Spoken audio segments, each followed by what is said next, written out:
This shrub was here when we bought the house 2 years ago. It's on the shrub, I think it's emerald and gold. And this is a hardy plant. It's no fuss whatsoever, and I think it's quite nice. So although the idea is to turn this garden into a subtropical garden, there's certain plants that I'm very reluctant to remove, and that's one of them. Planted this here a year ago, dwarf azalea shrub. Only gets about maybe 3 hours of sun a day, but it does flower, and that'll be out in flower in a few weeks' time. This is a red robin shrub. Now it's in a bit of a state at the moment because I've had to hack this right down because it's had the infamous Photina leaf spot. So hopefully this will start putting leaves out again in May. I'll have to be really careful to make sure that I dispose of all these affected leaves, or this is coming back year after year. This is one of my favourite plants. It's a waggy Trachycarpus palm. Planted 3 of these in a row. Again, this is totally hardy. It's growing in partial shade. No fuss palm tree. The best for the UK. Planted a few of these Heuchera plants. Different colours. These will grow in shade, and it adds a bit of colour to a shady border. As well as this forest flame here. Again, it's a woodland plant, so it will grow in the partial shade, which is morning sun, afternoon shade. Another plant, just newly planted. It's a rhododendron, Cunningham White. Flowered a lot last year, only a few flowers this year, not sure why. Another Lominus shrub, nice colour, no flowers, but it just fits in with the rest of the garden. Adds a bit of a contrast to other things happening. Now this, Skimmia rubella. Now this is in shade, doesn't really get a lot of sun, but it will still flower. Not profusely, but it will flower, and it will grow. So I've left it where it is. Plants here, Camellia. I love this plant. Now the flowers are starting to fade on this plant now. There's a few still out, but some of these are dying back. But this is a fantastic plant. Grows in partial shade. Now, what I've done with this is, when I got this plant off my mother-in-law, it was looking quite sick. Been in a pot for years, and it just stopped flowering for some reason. So I brought it to our garden, planted it here, and I feed this regularly with the remains of tea bags. So instead of throwing your tea bags away, take the contents of a used tea bag, throw it on this, and it adds a bit of acidity to the soil. And this seems to have worked on this plant because it's looking really healthy. Just look at that plant behind there. Another new plant I've bought, quite young, Mahonia Charity. This is planted in full shade. And there's not many shrubs you can plant in full shade, but this is one of them. So hopefully this is quite fast growing. So this is going to come up behind the Camellia, and probably December, January it should be packed out with yellow flowers. So it'll give a bit of winter interest. A couple of Japanese tassel ferns, just to infill the shady area. This, I hated this when I come to the house. When I first moved in, I wanted to get rid of this. It's a spotted laurel. It's quite a common shrub in the landscape, but it's a completely non-fuss, reliable shrub. It was completely overgrown, but I've cut this right back to the ground, and in the space of a year, it's starting to come up again. But what I'll do with this time, I'll keep it under control, make it more of a rounded shrub, instead of a shrub that took over the entire wall. This is a new shrub I planted just recently, very young shrub, Nandina domestica Gulfstream. Now this has got red foliage in the winter, and it comes out with new orange leaves. We'll see how this gets on. When I opened this up, and it was in a bit of a battered state. So in this little spot, we'll see how it gets on, see how it recovers, and hopefully this will be a bit of colour to look at in this part of the garden. Probably, for me, the best plants in the garden. Bootea capitata. It's a blue palm. These grow in, I think it's Uruguay or Argentina, possibly southern Brazil. And these are hardy, I think to about -10. This gets about 6 hours of sun a day, and they do like the full sun. So we'll see how this copes with our winter, and particularly with our wind. We've had a few windy days so far, and it's coped. But again, I've put this in quite well drained soil, because I don't think this is going to like waterlogging in the winter. It's going to suffer. But we'll see how we get on with this over the next few years, see if it can thrive in this spot.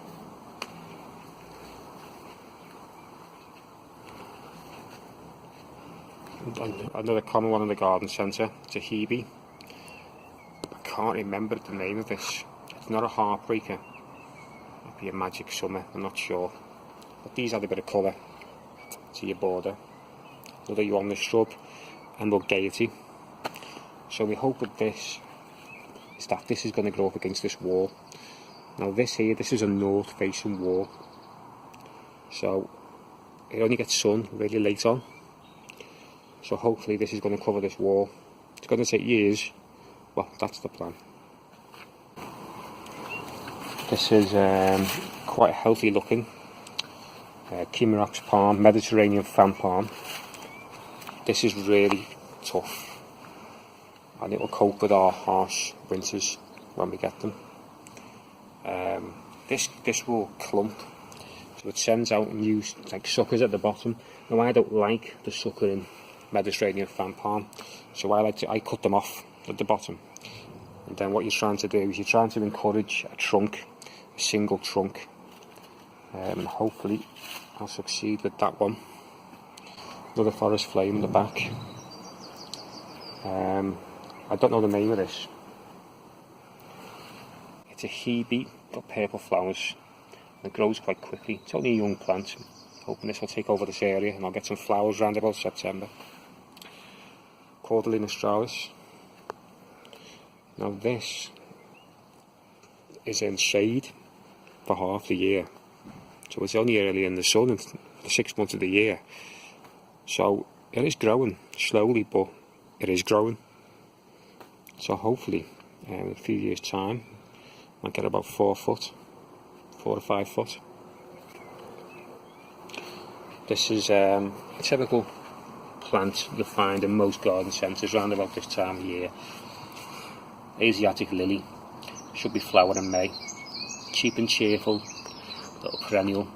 And I tend to find that these will come up every year, maybe a bit later than when you're buying them in the shops. But for me, it's a no-brainer to put a few of these in your garden. Planted these this year, gladiolus. I think it's called Byzantinus. I'm not sure how you pronounce it. But we'll see. We'll come back and see what these look like in about a month's time. Apparently the flowers come up to here, and I like a pink purple colour. But apparently it's supposed to be quite spectacular. We'll come back in summer and look at them. Another Strachycarpus swaggy palm. This is a really tough, hardy shrub. I think it's called a Hypericum or Hypericum. Not sure how you pronounce it. I'm not good with my pronunciation of these plants. However, this will flower around about July. It'll be full of yellow flowers for about a few weeks. After that, this will need to be cut back. This will grow vigorously and can get out of control, and it will quite happily tower over this lawn. So what happens is these branches will keep stretching out and it gets too leggy. So after the flowers are gone, cut it back and it will start throwing out new leaves. You can't do it now because after March you can't cut this back, because all the flowers are going to come on this new growth. But after the flowers have gone, I will keep cutting this back regularly, keeping it trim right up until next March. And then there'll be another window where you don't trim it and the flowers will come up again. Annual plant, Senetti. Common in garden centres, cheap and cheerful, but it will give you this fantastic colour for the next few months. Behind, coming through, the Crocosmias, the Lucifer Crocosmias, fantastic flower. We'll come back in the summer and we'll see what these look like. They can come up to about here. So they're quite tall growing flowers, but they're great against the wall, fantastic against the wall. Come mid to late summer, we'll have a look at them, see what they're like. This is a flowering ornamental quince. Flowers are starting to fade on this now, but this was fantastic, February and March. Now once these flowers fade, this is going to start getting vigorous, and it can be quite unruly. It likes to shoot branches off everywhere in all directions, so you do need to keep on control of this. Otherwise, this is another one that will be sprawling all over your lawn if you've got it against the wall like this one. But this is tough. This is a tough, reliable shrub. You see these flowers earlier on in the spring, they're fantastic. Another small Chimerops, Volcano Palm.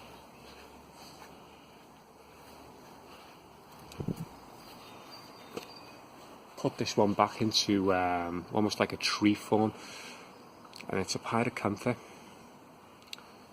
No idea what variety it is. It was here when we moved in, but I think it's one of those shrubs that isn't tropical, which is my idea of what I'm trying to do with the garden. But it'd be a crime to get rid of this. I think it's a really nice looking shrub.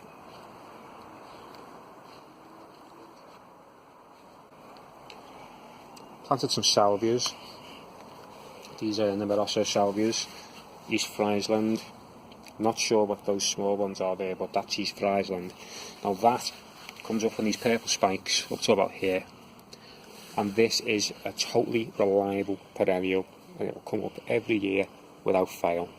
If you want a reliable perennial, this is one to get. For the Corvine Australis, paid about £3 for this B&Q. A small plant. I'll see how this one gets on. Some more salvias, Nemorosa. This is Blue Hill. Again, this is totally reliable. Come June, this is going to be full of blue flowers. More gladiolus. Peonies. A few peonies there. And another Trachycarpus vulcanum. Love this palm. Totally hardy. It's in full sun. It's in its favourite position, but it will grow in shade. This is a total experiment. This is the hardest aloe plant that you can buy. It's an Aloe aristata.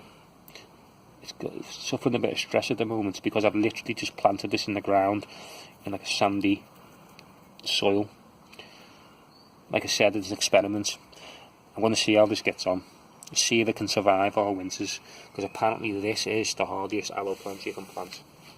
But not only that, come May, this should shoot off some flowers, some red flowers. So we'll see how this experiment gets on. See if this can survive or not. Along this border here, both sides, I've planted these catmint plants. I think this one's called Summer Magic. So the idea is, in a couple of years' time, this should all fill in, and this should be full of blue both sides. We'll come back in summer and see how this worked out, because these are just being planted out. But the idea is to have blue both sides. Now this is a good alternative to lavender, because it's not as fussy with regards to soil. And when it comes to these catmint plants as well, if you want these short or compact, you need to look at which cultivar that you're buying. Now this is quite a compact variety, but there's certain other ones that will be flopping everywhere come July. So you need to think about where you're going to plant this before you plant it.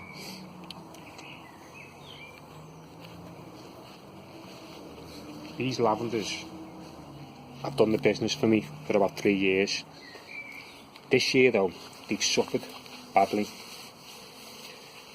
There was not much new leaf coming from the plants, so I actually cut them right back, and I've cut into the wood. With lavenders, you wouldn't normally cut into the wood. You'd normally cut into the green growth to try and keep them compact. But I think the rains have really hit these this winter. So we're just going to see whether I'll get much growth coming from the wood. If I don't get much growth, I'll have to take them out and put something else in. These are little dianthus plants, pinks.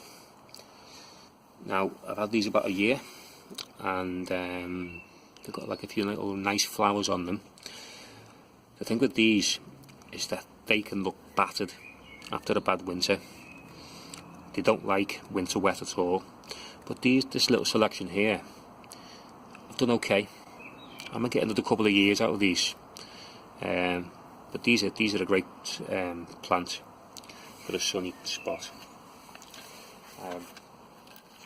This is a blueberry, the deciduous blue Spartan. This one, special offer from a garden centre. We'll see how this gets on with regards to the blueberries, but it's only a young plant. These planted a couple of Cape Daisies. Now Cape Daisies, they're not that hardy in the winter. You're lucky if these survive. But I picked these up in B&Q last November for £1 each. They were nearly dead. So I bought them, put them in here, put a pot over the both of them in the winter, and they come back. So you never know, I might be able to keep these Cape Daisies alive each winter.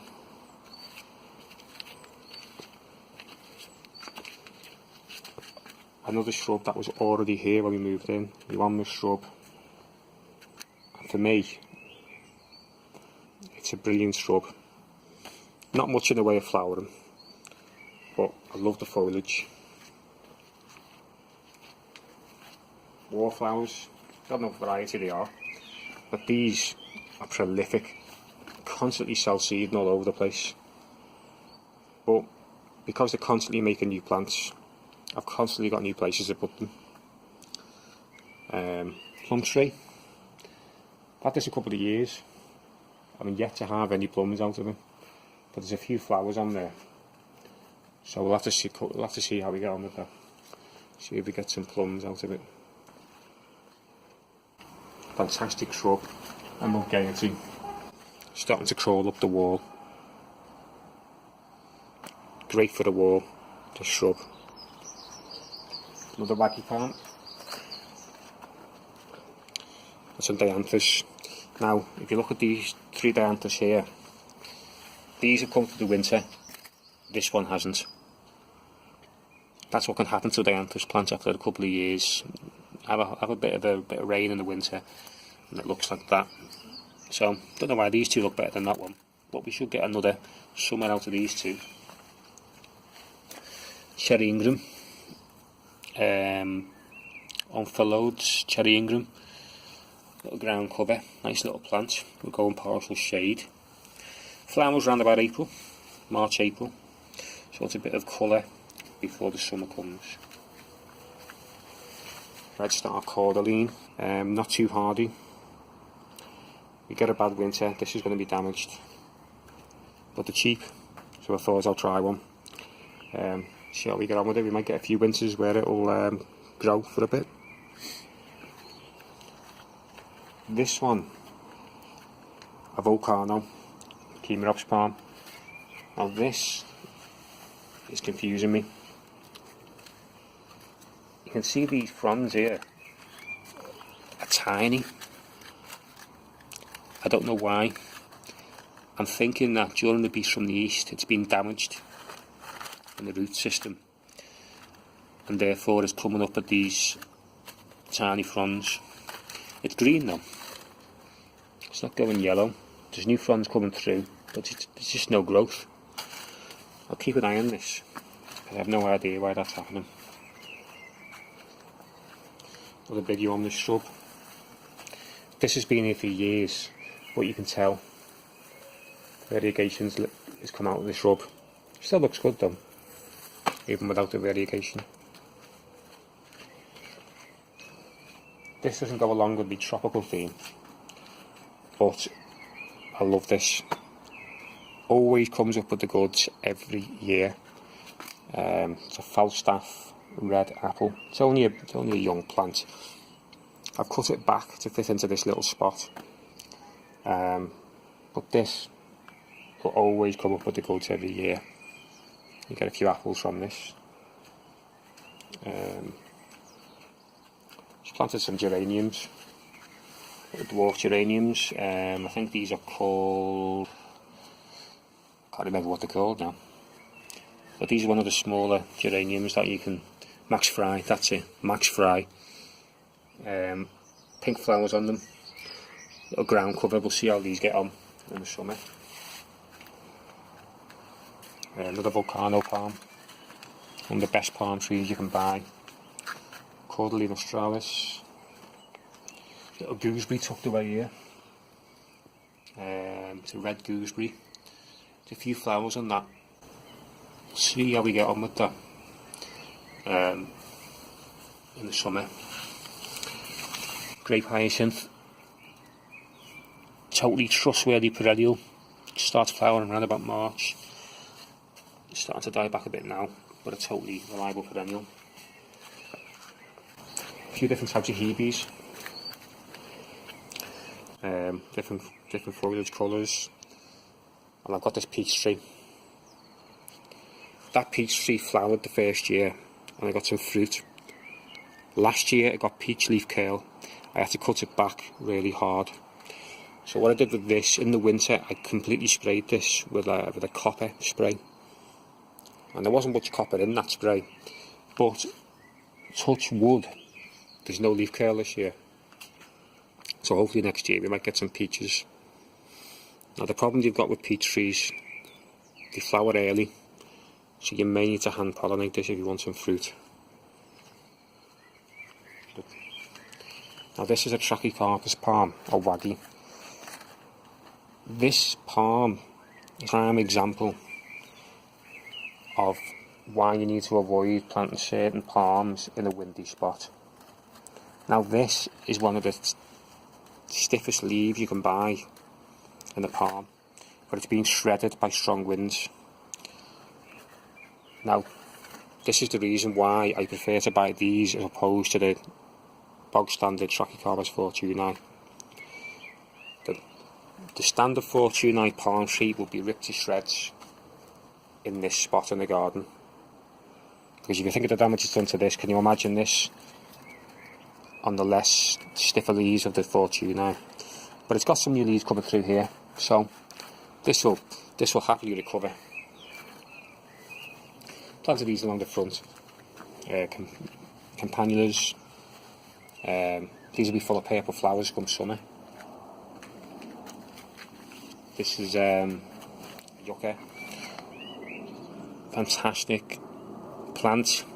Take any condition whatsoever. It's a Yucca gloriosa. That'll grow quite big in a couple of years. It's only young plants that I've planted. Apricot tree. Absolutely full of flowers in the spring. Can't get any fruit off it so far, because this was flowering in February and there's no bees around at this point. So you need to hand pollinate it, but it's not always successful. So as of yet, 2 years, no apricots. There's a few things you've seen before. Red Star, Cordyline, cheap Chemaerops palm that I've just planted in this shady spot. This palm, it only gets about 2 hours sun a day. This is a little experiment to see how this will grow in less light. This little area here gets about 2 hours sunlight a day. I planted this one here, this Christmas box. Totally inconspicuous shrub, but totally reliable, totally hardy. And round about December time, this will have flowers that give an amazing smell. They're nothing to look at, but they really are a nice smell to walk past when you walk past this plant. Got a campanula there getting out of control. I think the soil's too good. In the natural habitat, these sort of plants, they grow out of rocks. So maybe that was a bad idea planting that there. That's a Scarletta, Lacutho, Winter. Those leaves are totally red. Dahlia, flowered last year, not flowering this year. I think it's because I've moved this from a spot where there was slightly more sun. So maybe that's the reason why that's not flowering. Another volcano palm, another experiment. This is getting about 2 hours a day sunlight, but it's still churning out leaves. It's not as fast growing as the ones I've got in the sun, but it's still quite healthy. We'll come back to this in the summer and see how many fronds that this palm's put out.